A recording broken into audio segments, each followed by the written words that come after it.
அண்மை செய்தியை பார்த்துக் கொண்டிருக்கிறோம். உத்தரப்பிரதேசத்தில் காங்கிரசுக்கு 11 தொகுதிகள் தான் வழங்க முடியும் என அகிலேஷ் யாதவ் தெரிவித்திருக்கிறார். காங்கிரஸ் வலுவாக உள்ள 11 தொகுதிகளை வழங்க தயாராக இருப்பதாகவும் அவர் கூறியிருக்கிறார். முழு விவரங்களை வழங்குவதற்காக செய்தியாளர் மதியழகன் இணைப்பில் இருக்கீங்க. முழு விவரங்களை வழங்கலாம்.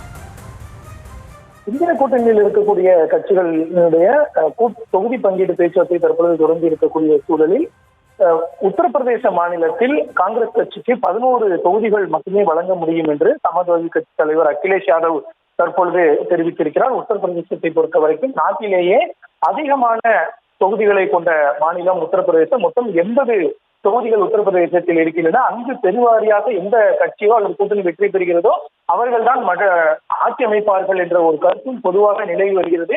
அந்த வகையில் உத்தரப்பிரதேசம் முக்கியமான மாநிலம்.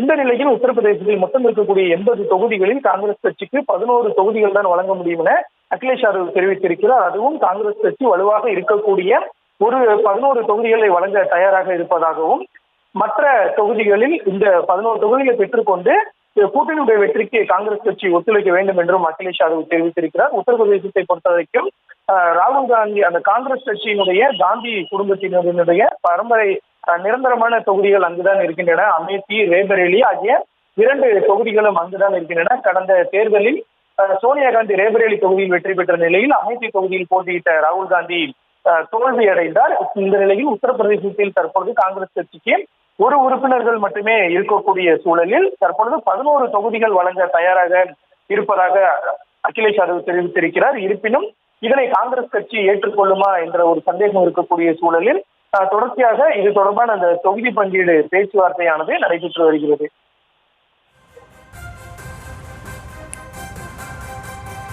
விவரங்களுக்கு நன்றி மதியழகன். செய்திகளை உடனுக்குடனும் துல்லியமாகவும் தெரிந்து கொள்ள சப்ஸ்கிரைப் பண்ணுங்க.